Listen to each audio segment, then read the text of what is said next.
Hello, and welcome to Let's Play Dungeons & Dragons, the Temple of Elemental Evil, released in 2003 by Troika Games, and apparently quite full of bugs. So I have opted to play this with the Circle of 8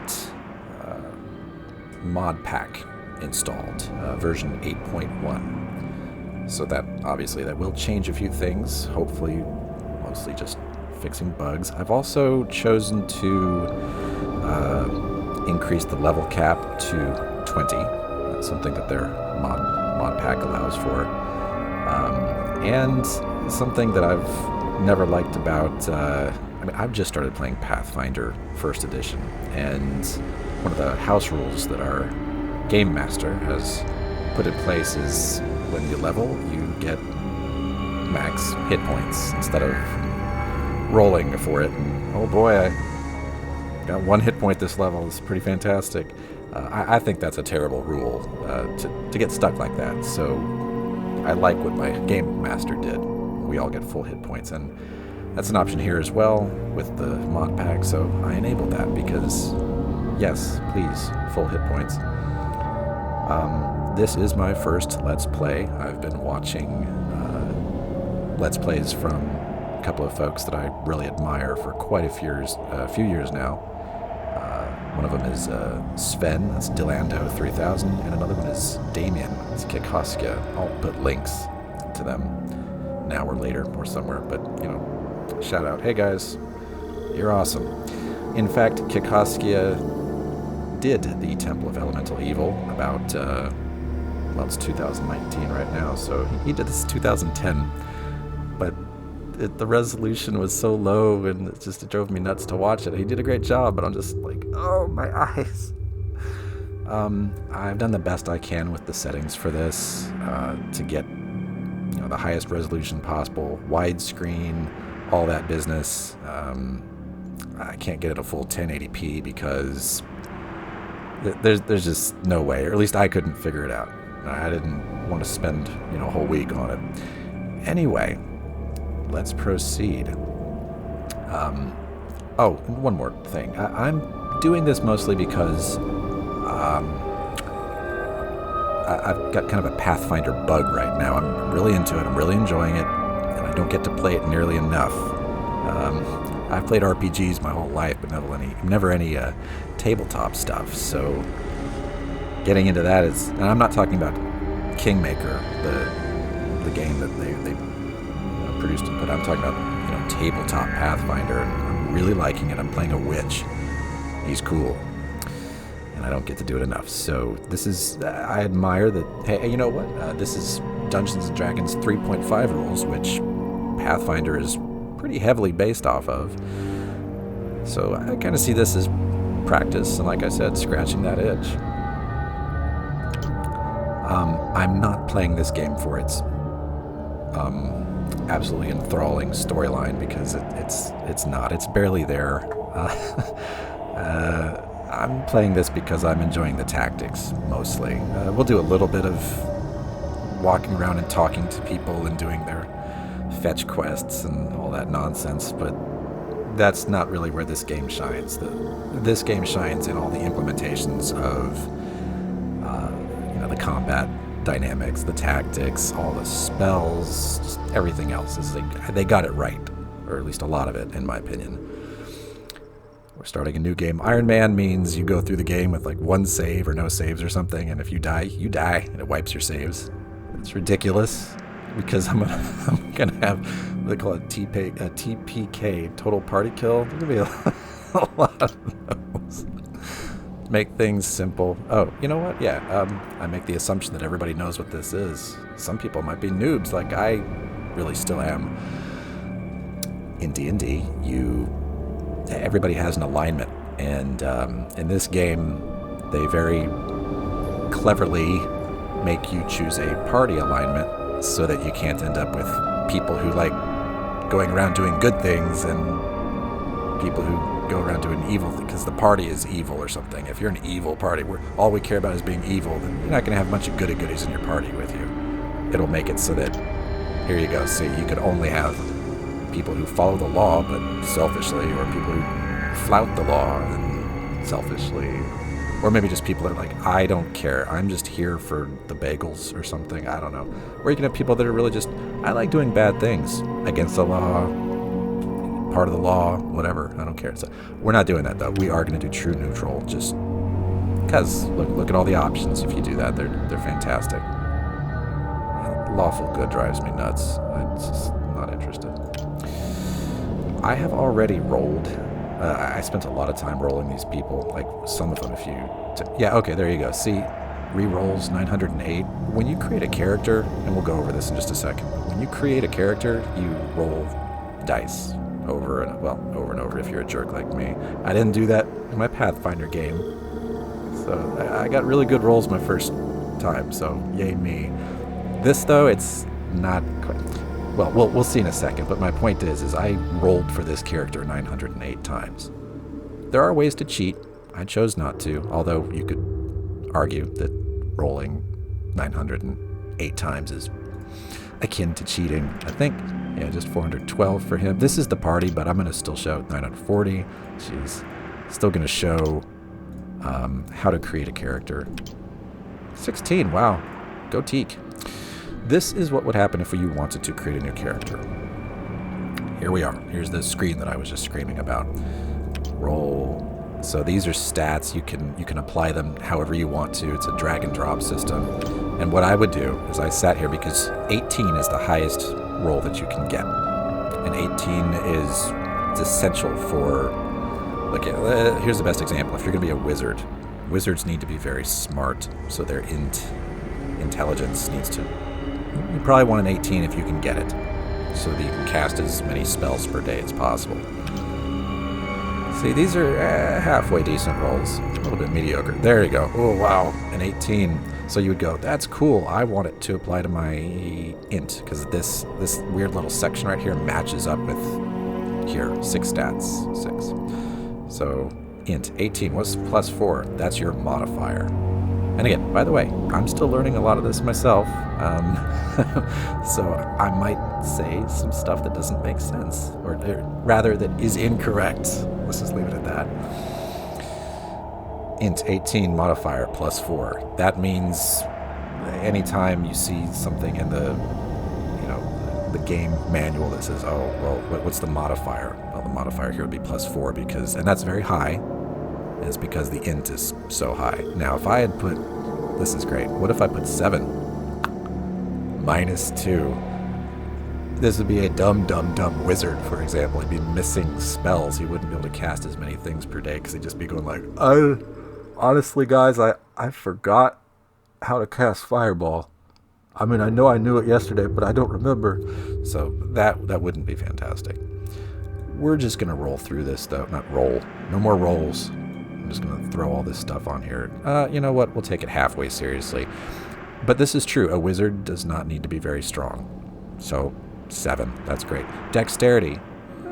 Yeah, it's good to be able to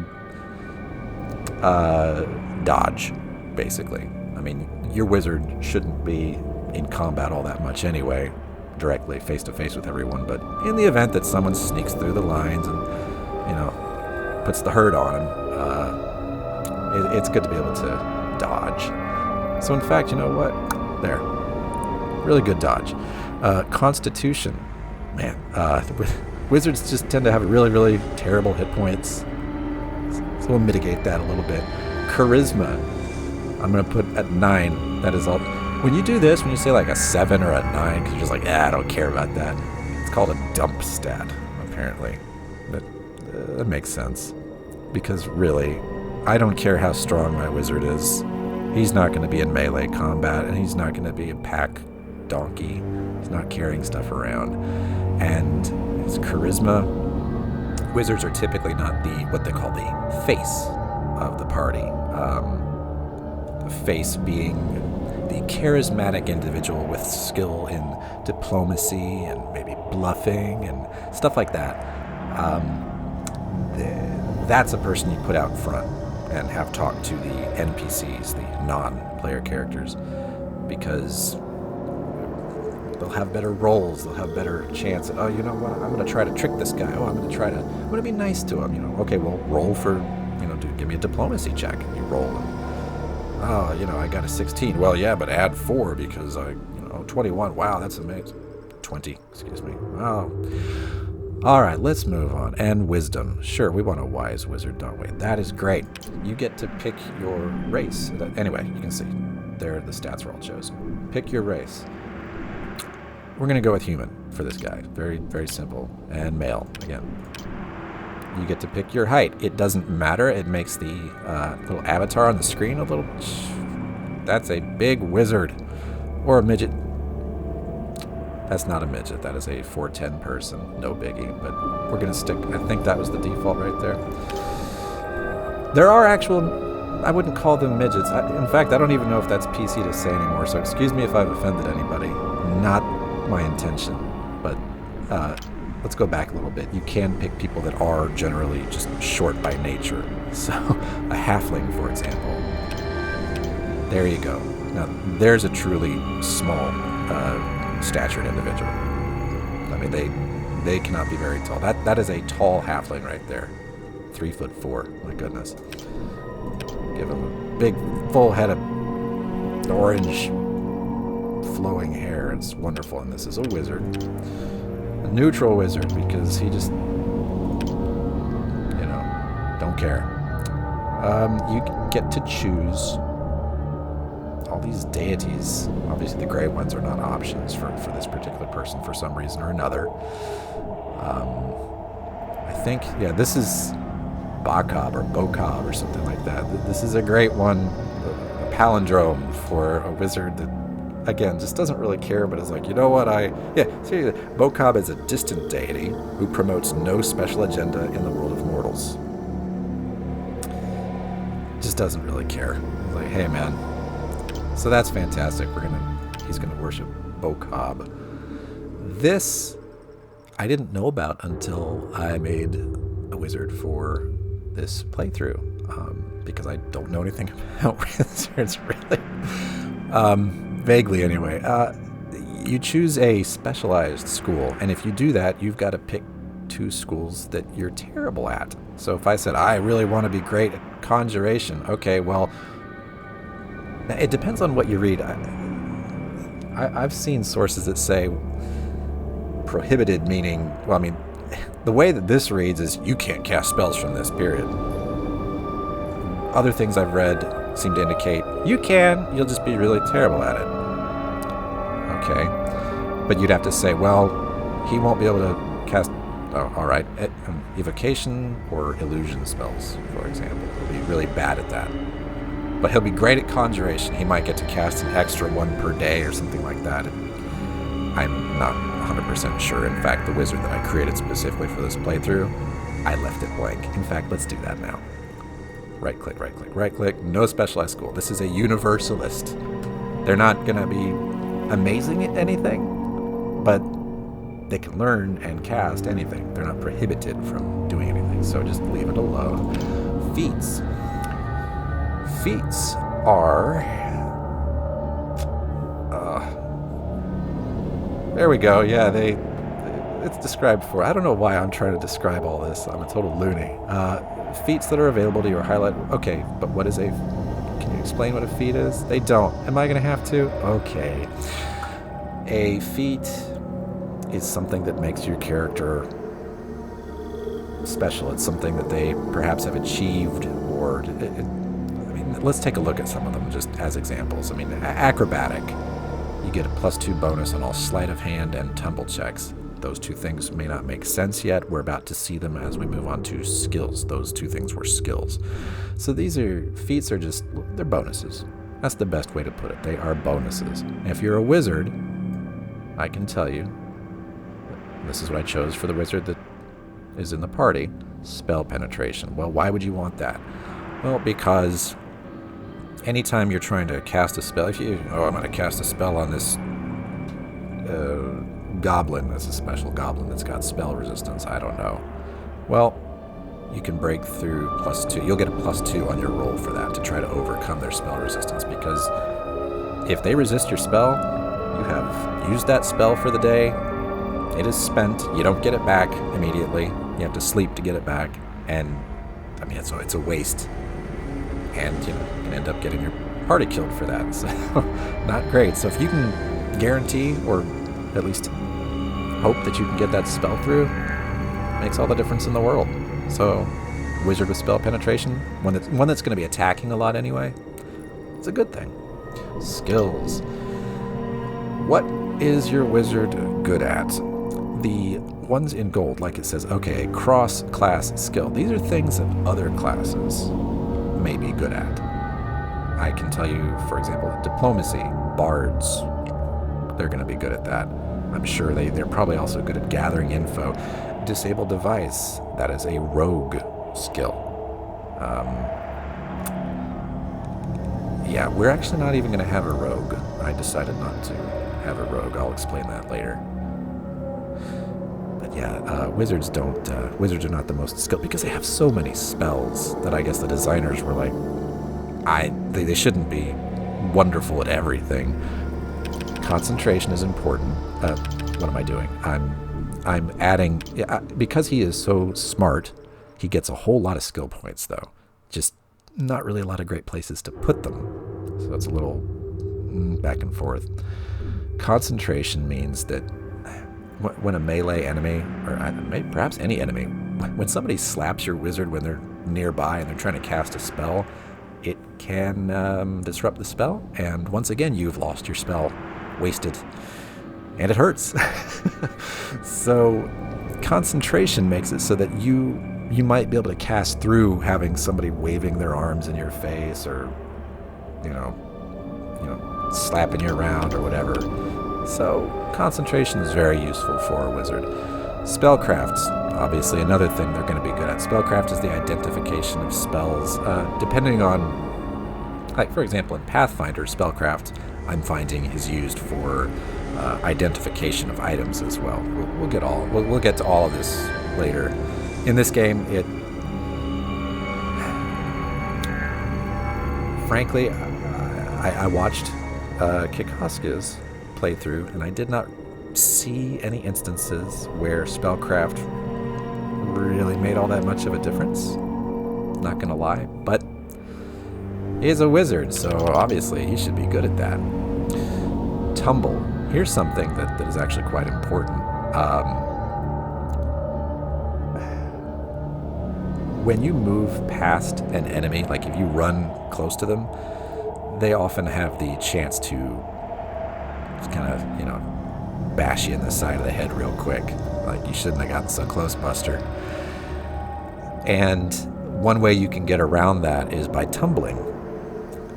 It gives you a small chance that maybe you might be able to run past them without getting blammed in the face. So I would say let's do that.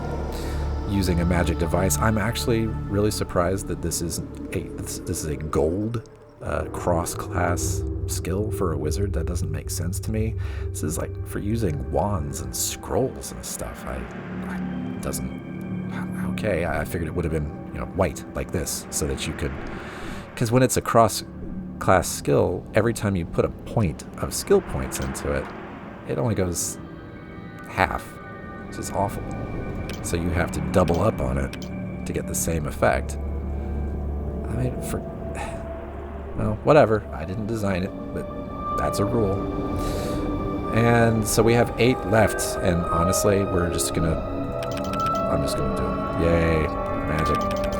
Okay, so his skills have been chosen. He's out of skill points. Spells. Yes, the wizard's spell list. Easily the best in the game. Sadly lacking healing spells, but that's the way it goes. And frankly, that's why I'm playing a witch in Pathfinder, because I wanted a lot of the wizard spells, but I also wanted to be able to heal. Burning Hands. This shoots fire out in kind of like a half circle in front of you. We'll see that later. We'll worry about all these later. Right now, the point is spell level 1. As you can see, spell level 0, they're not even mentioned here. I think they may be called cantrips or something like that. I don't know what they're called for a wizard in D&D, but they're just kind of silly little spells that they can have a use, but not amazing, and not even listed here. But right now we're choosing spells to put in this person's spell book. I'm just going to drag stuff over because this is just an example. Starting at the moment he walks out into the lights, he'll be able to cast 3 level 0 spells. Again, we can't see them. They're not here. And 2 level 1 spells per day. So he could cast Burning Hands once and Color Spray once, or Burning Hands twice, or whatever. Then he's got to sleep for 8 hours to memorize spells from the spell. It's a strange mechanic. I come kind of from like World of Warcraft. This was years ago, so I'm used to mana points. So hey, cast whatever you want. Just when you run out of mana, you're kind of dead. Yeah. So being stuck like this is a little weird. Oh well, it's just something you get used to. And pick a portrait. I think these are all built into the original game. I didn't install any extra portrait packs, so as far as I can tell, what I installed, this mod patch, is really just fixes for game-breaking bugs and other annoyances. So,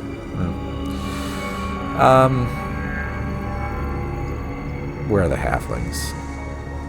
I don't know. I don't think that's supposed to be a halfling, and he's really hideous. This is definitely not one either. That's like an elf. But moving on. Name. Mr. Wizard.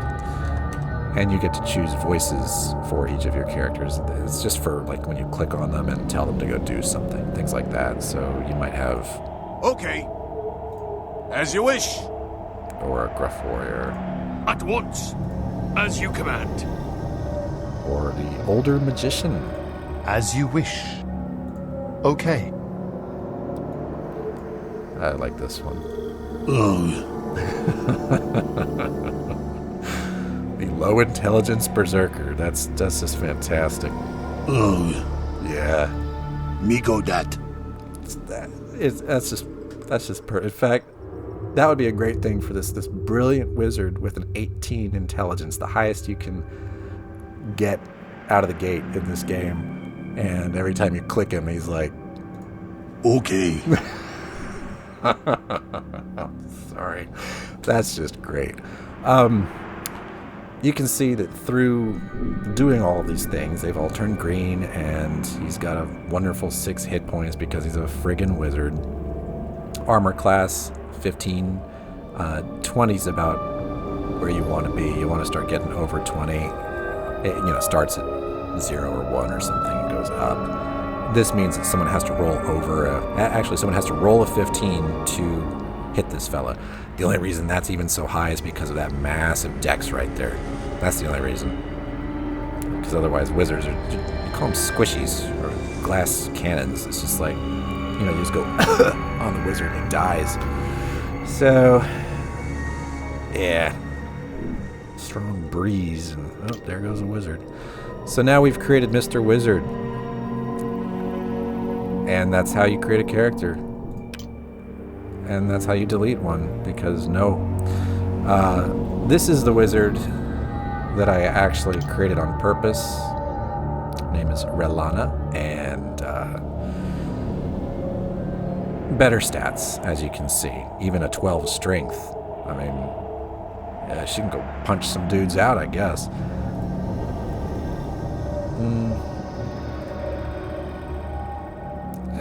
We can worry about all this later.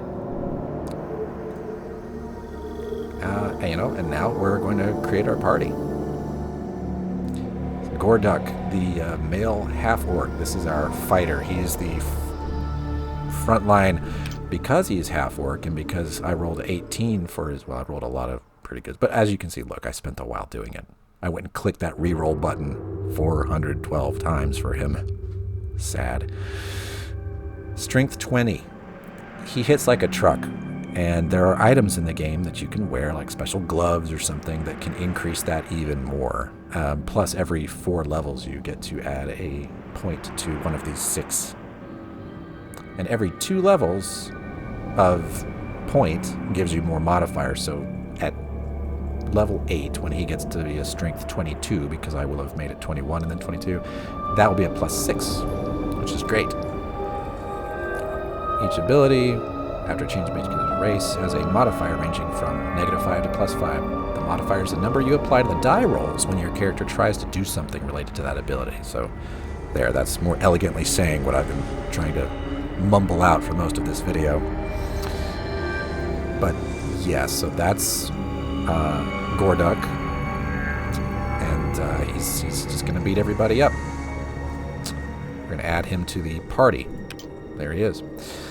Next in line is Callus, the cleric.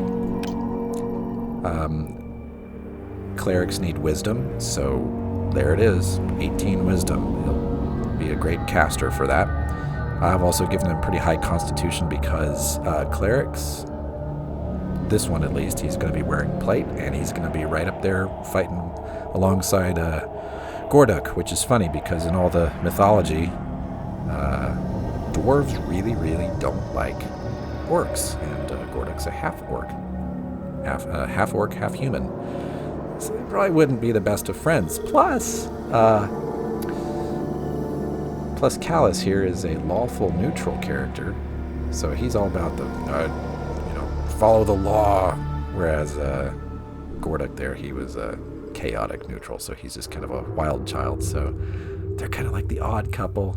It'll be really cute. Gorduk gets his face smashed in, and Callus heals him and stuff. It'll be great. It'll be great. But yeah, that's Callus. And next we have, I'm doing this in order of like who's going to kind of be up in the front. This is Icewind, the half-elf druid. Druids are kind of a weird hybrid class, but they've also got their own specialties. I kind of grew to like the druid in Kikoski's Let's Play. She always seemed to be on top of things one way or another. Plus, she got to summon a big old bear to soak up damage. That's going to be happening here, too. Like clerics, druids need wisdom for their casting. So that's what we've got there. Pretty good other stats, too. Druids need to be pretty healthy all around. If anything is a dump stat, it's charisma, so that's why it's 12. Add her to the party. She'll be in the back. Teak. This is Teak, the female gnome bard. Bards. Oh boy, this is my choice over a rogue. I don't really have anything against rogues. It's just I don't want to always have to have a rogue in my party so that I can open locked stuff and spot traps. I'm not going to play in a very stealthy manner. I'm sorry. I'm just not seeing it. So that this could cause problems for me. I'm not going to lie.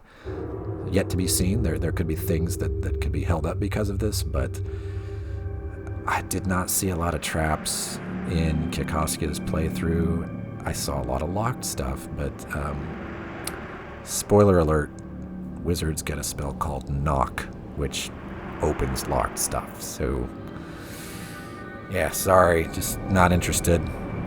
I think Bard will be more interesting because they're weird. I'd like to see what it's like to have one in the party. I know what it's like to have a rogue in the party. Again, nothing against them, but I'd like to see what bards are like. So we have a bard. I gave her skills in, where is it here? Open lock. She's never going to be as good at it as a rogue would be because for her it's a cross-class skill. I also gave her disable device. That's, yeah, getting rid of traps. So we'll see. We'll see what she can do. But she is the face of the party. This tiny little gnome with excellent charisma and pretty good stats all around, frankly. I mean, it's nothing to sneeze at. And that's because, wow, that only took 16 rolls. Go me. bards need to be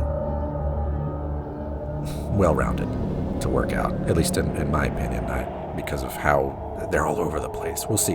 This is a support character, extreme. Even the druid's going to get up in the front lines a lot. But I wanted someone who could do a little extra healing, so boom, we have Teak. And then, we've already discussed wizards, but this is Rilana, the elven wizard, also chaotic neutral. So I guess good friends with Gorduk, except again, elves and orcs aren't the best of friends either. Actually, elves just kind of hate everybody. For reference, none of that's going to make one lick of difference in this game that I could see.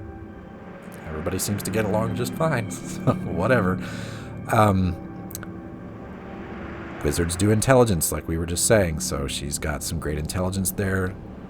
Elves get a +2 to dexterity, so I think I rolled a 6. I had a 16 there, and so she got 18, which 14 armor class, not great, but 70% of hits are gonna miss her. Technically, I guess you could. I don't know. All right, well that's wonderful. So Rilana joins the party. In the next video, I'm going to hit the begin adventuring button, and we won't actually begin adventuring. We're going to begin picking equipment. I'm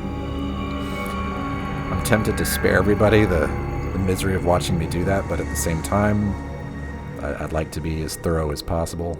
So that's the next video. Buckle up, everybody. Thanks for watching. I'll see you next time.